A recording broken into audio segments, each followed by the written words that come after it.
গোপন খবরের ভিত্তিতে অভিযান চালিয়ে কোনাবন এসসি কলোনি এক বাড়ি থেকে প্রায় 3 লক্ষাধিক টাকার অধিক শুকনো গাঁজা উদ্ধার করতে সক্ষম হয় মধুপুর থানার পুলিশ বুধবার গভীর রাতে। পরবর্তী সময়ে মধুপুর থানার পুলিশ বাড়ির মালিকের বিরুদ্ধে এনডিপিএস অ্যাক্টে একটি মামলা দায়ের করে।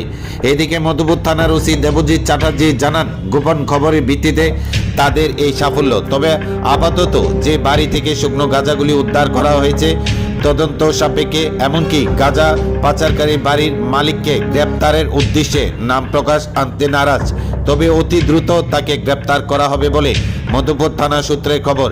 জানা যায় বাজেয়াপ্ত গাঁজাগুলি 40 কেজির অধিক রয়েছে বলে বৃহস্পতিবার বিকেল 4:30 সংবাদ মাধ্যমে বিস্তারিত জানান মধুপুর থানার ওসি দেবজিৎ চ্যাটার্জি।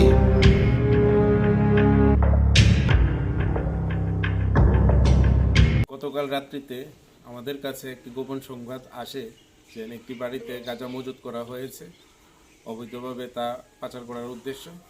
সাথে সাথে আমরা ঘটনাস্থলে থানার পুলিশ এবং অন্যান্য অফিসাররা যায়, ঊর্ধ্বতন কর্তৃপক্ষ যায়, গিয়ে ওখানে আমরা অভিযান চালাই এবং ওখান থেকে 40 কেজি ড্রাই গাঁজা আমরা উদ্ধার করতে পারি। এরপর আমরা স্পেসিফিক এনডিপিএস একটি আইনে একটি কেস আমরা রেজিস্ট্রেশন করি।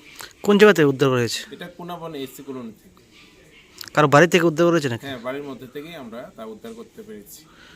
মালিকের নাম কি? মালিকের নাম ইতিমধ্যে আমরা কেস রেজিস্টার করা হয়েছে, তো এখন তদন্ত চলছে।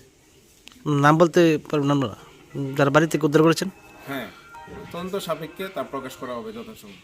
কতটা মূল্য হতে পারে এখানে গাঁজাগুলি? আনুমানিক 3 লক্ষাধিক টাকা।